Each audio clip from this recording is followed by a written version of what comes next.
Selamat malam yang sangat baik pemirsa muda. Hari ini di YouTube kalian akan disajikan solusi untuk nyeri lutut, sendi lutut yang juga dikenal di komunitas ilmiah. Jadi teman-teman, hari ini kita akan membahas lokasi nyeri yang paling umum pada sendi lutut. Jika terasa sakit di bagian dalam sendi lutut, di area ini, bagian luar, bagian depan, dan mungkin kita sempat bahas bagian belakang, mungkin juga tidak. Kita mulai dari bagian dalam sendi lutut, yang paling sering terjadi. Rasa sakit muncul di sini, di area ini. Tentu saja, jika meniskusnya sudah sangat rusak, ligamen robek, itu tidak kita bahas, karena semuanya membengkak, terjadi edema, dan itu adalah cedera akut yang parah. Itu belum menjadi perhatian kita saat ini. Yang kita perhatikan adalah nyeri kronis pada sendi lutut, di mana mungkin ada beberapa kerusakan kronis, sedikit pada meniskus, ada robekan parsial pada ligamen, semua itu masih termasuk. Tapi tetap saja terasa sakit. Misalnya, ketika berjalan dalam waktu lama, setelah berjalan justru memicu rasa sakit. Atau setelah berjalan terasa sakit untuk beberapa waktu, tapi tidak ada nyeri di pagi hari. Tidak ada nyeri saat istirahat, tidak ada pembengkakan besar. Semua ini untuk Anda, dengarkan baik-baik. Jika tidak, maka ini tidak cocok untuk Anda, matikan saja. Dengarkan baik-baik bagi yang masih bertahan. Jadi ini adalah permukaan bagian dalam sendi lutut. Seringkali rasa sakit di sini terkait dengan ketegangan berlebihan pada otot bagian belakang paha, otot semitendinosus, semimembranosus. Ini adalah permukaan bagian dalam paha, otot-otot aduktor dan juga tendon-tendonnya, serta ada juga otot sartorius seperti ini. Dan tendon dari otot-otot ini berada dalam kondisi tegang, terus-menerus mengalami peradangan, tempat perlekatannya, bahkan periosteum di sana bisa sedikit meradang. Dan semua itu mulai terasa sakit. Apa yang memicu rasa sakit ini? Tes pertama yang harus Anda lakukan sekarang untuk memahami apakah sendi lutut Anda yang bermasalah, atau Anda hanya menyiksanya sedemikian rupa, sampai-sampai dia memang harus terasa sakit. Jadi, perhatikan. Tes pertama seperti ini. Ini lutut Anda. Ini tempurung lututnya. Ini yang akan kita sebut sebagai lutut. Di bawah sana ada telapak kaki. Dan sekarang, apa yang harus dilakukan? Tembok, dekati tembok. Berdirilah menghadap tembok. Letakkan tangan di tembok seperti ini, seolah-olah penggeledahan dimulai. Ambil posisi seperti itu, bagi sebagian orang sudah biasa, bagi sebagian lagi mungkin baru pertama kali. Tapi jangan takut dengan posisi ini, tidak ada yang menakutkan. Ini hanya untuk menguji sendi lutut Anda. Dan sekarang, apa yang harus dilakukan? Bertumpu dengan tangan, dan tugas Anda adalah menggeser satu kaki ke belakang senyamannya saja, kaki yang lain di depan, ujung kaki menghadap ke depan, sejauh mungkin. Dan tugas Anda berdiri menghadap ke depan, seperti ini. Tugas Anda sekarang adalah menggerakkan lutut ke depan, yang sudah biasa Anda lakukan. Dan lihatlah bagaimana lutut itu bergerak ke depan seperti ini. Apa saja kemungkinan yang bisa terjadi? Perhatikan. Yang pertama, lutut bergerak ke dalam sini relatif terhadap jempol kaki. Itu tidak baik. Lutut mengarah ke jempol kaki itu normal. Lutut mengarah ke tengah telapak kaki itu normal. Lutut mengarah ke jari kelingking kaki masih bisa diterima. Posisi yang paling buruk adalah seperti ini. Ke dalam saat lutut menghadap ke dalam saat ditekuk. Ini menyebabkan beban berlebih tepat di bagian dalam sendi lutut. Jika Anda bergerak seperti ini sepanjang hidup, jika Anda naik dan turun seperti ini di tangga, melompat, berlari, menendang tinggi, dengan kaki, sambil berputar, lutut Anda tidak akan bertahan lama. Tes kedua. Tiba-tiba ada anak tangga di jalan Anda. Dan tugas Anda adalah meletakkan kaki di anak tangga itu. Bagaimana Anda naik ke anak tangga? Pertama, pusat gravitasi dipindahkan ke depan. Dan di sini juga Anda harus melihat kemana arah lutut lagi. Jika lutut bergerak di dalam batas telapak kaki, seperti yang baru saja kita lakukan ya, itu normal. Jika ke dalam, ke arah sini. Nah, orang biasa yang lututnya bergerak ke dalam, dia akan meletakkan telapak kakinya seperti ini, menghadap keluar. Dan rasanya seolah-olah lututnya mengarah ke depan. Karena jika saat tes ini lutut Anda menekuk ke arah sini, seperti ini, Anda tidak akan berjalan seperti itu. Orang seperti ini jarang Anda temui di jalan. Biasanya, telapak kaki menyesuaikan dengan gerakan lutut ini, berputar keluar. Seperti ini caranya. Dan cara orang ini biasanya menapakkan kaki, termasuk saat menginjak anak tangga, seperti ini. Jadi, telapak kakinya menghadap keluar supaya lebih mudah melakukan gerakan lutut ke dalam ini. Tapi, jika kita perhatikan posisi lutut terhadap telapak kaki sekarang. Lihat, kemana arahnya bergeser?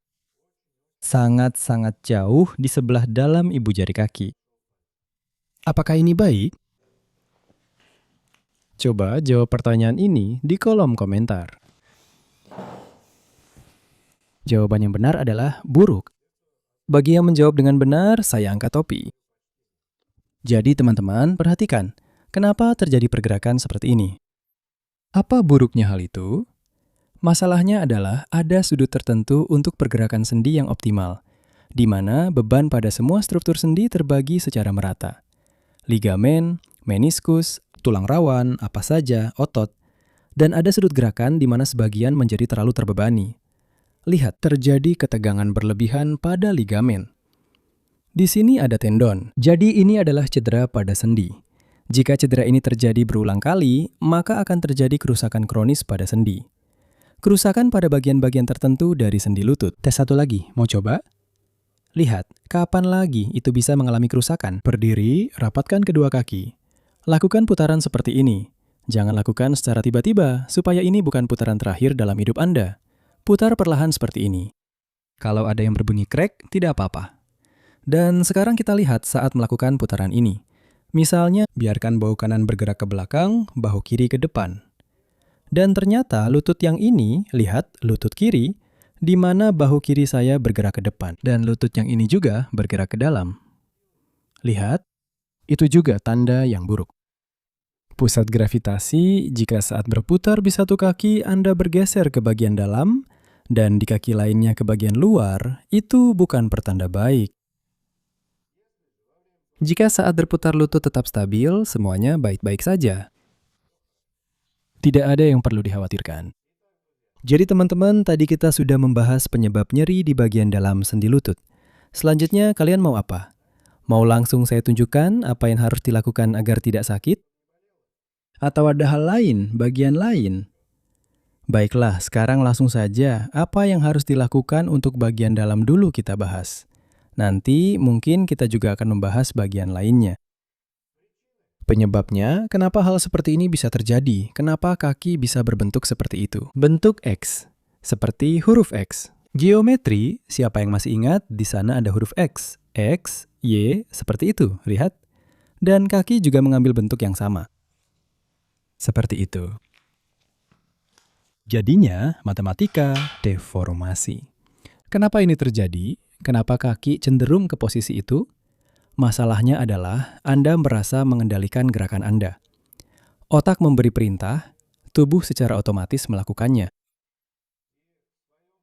Dan dalam imajinasi Anda mampu melakukan gerakan yang membutuhkan koordinasi yang rumit. Tapi masalahnya, otot-otot tertentu terakhir kali bekerja sekitar 15 tahun lalu saat pelajaran olahraga. Sejak saat itu, misalnya otot gluteus medius ini sudah lama terabaikan. Perlahan-lahan mengalami atrofi.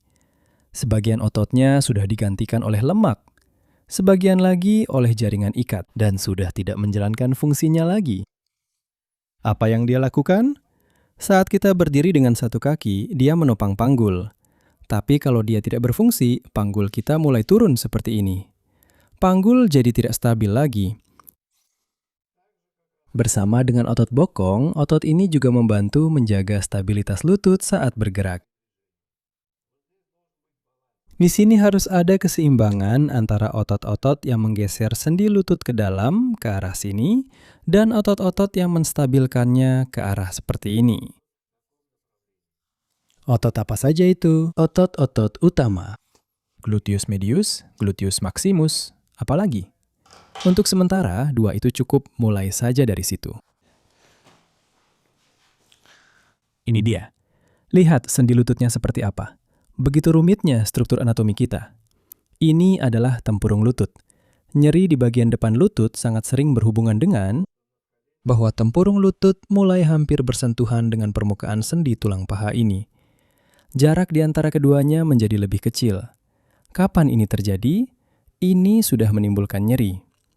Lihat, bagaimana saya beralih ke pembahasan nyeri di bagian depan lutut. Tidak terasa ya, ini terjadi ketika permukaan depan paha, yaitu otot paha depan, melemah dan memendek. Dan tempurung lutut kehilangan mobilitasnya. Jadi teman-teman, mari kita kembali ke otot bokong, yaitu otot gluteus medius. Latihan pertama yang diperlukan untuk menghilangkan rasa sakit ini yang berhubungan dengan nyeri di bagian dalam lutut di sini. Yang pertama, karet elastis. Sekarang ini tersedia untuk semua orang. Seperti ini, berbentuk lingkaran. Ini dia. Bisa diregangkan, yang terlalu kaku tidak diperlukan. Silakan duduk di kursi. Karet elastis. Anda mengaitkan, di sini ada dua pilihan, bisa di atas lutut atau di bawah lutut. Itu sudah tergantung pada keinginan Anda sendiri. Itu preferensi Anda. Tidak ada yang akan menghakimi Anda jika Anda mengaitkan karet di atas atau di bawah lutut. Duduklah di depan meja makan. Atau mungkin saat bermain catur, bermain kartu, menonton televisi, atau mendengarkan radio, apapun yang Anda sukai. Jadi, ini bagus dilakukan sambil melakukan aktivitas lain, sambil lalu saat bepergian, misalnya saat di metro. Penerbangan, semua itu bisa Anda lakukan pada saat-saat seperti itu. Seperti di dalam bus. 1, 2, 3, dan Anda mulai melakukan latihan-latihan ini. Apa yang terjadi dengan cara seperti ini? Anda mendapatkan beban tertentu, kontraksi secara bersamaan pada otot gluteus medius dan gluteus maximus. Sekarang perhatikan, kaki saat latihan bisa berada dalam 3 posisi. Pertama, telapak kaki diletakkan biasa saja, seperti saat menapak di bumi kita ini. Yang memberikan kita kekuatan, begitulah posisi kaki saat latihan. Sekarang kalian berdiri di atas ujung jari kaki. Di ujung jari kaki, tumit diangkat. Nah, dan dengan cara seperti ini juga, kalian lakukan gerakannya. 15-20 pengulangan, tergantung pada kekuatan karet. Tapi gunakan karet seperti ini, supaya kalian bisa melakukan sekitar 15 kali. Nah, dan yang ketiga, letakkan di tumit seperti ini. Tumitnya seperti ini. Menyentuh lantai, dengan hati-hati. Dan seperti ini. Juga 15-20 pengulangan. Di antaranya, istirahatlah jika ada yang terasa lelah. Kalau terasa lelah, berarti itu bekerja. Tapi, jadi jangan terlalu memaksakan diri. Ini bukan terakhir kalinya kalian melakukannya. Kalian tidak perlu melakukannya sekaligus memulihkan semua ini. Tugas kalian bukan untuk memulihkan semuanya sekaligus. Ini adalah latihan pertama, jadi ini dilakukan selama jam kerja kalian. Kalian melakukan semua ini. Kedua, berdiri. Jika memang ada yang benar-benar serius ingin melakukan semua ini untuk pemulihan, berdiri, perhatikan. Perhatikan, sebaiknya bersandar pada sesuatu, bisa pada dinding atau pada teman yang mungkin bertubuh pendek. Dan seperti ini, kalian menggerakkan kaki ke samping tapi dengan kaki lurus, mirip dengan gerakan sebelumnya tapi sebenarnya berbeda ya. Nah, jadi kalian, misalnya rekan kerja kalian di kantor. Kalian bersama-sama, misalnya seperti itu. Nah, kalian istirahat saat jam istirahat, merokok, dan sekaligus melakukan latihan bersama dia. Hal seperti itu juga terjadi. Jadi, ini lagi-lagi adalah otot gluteus medius.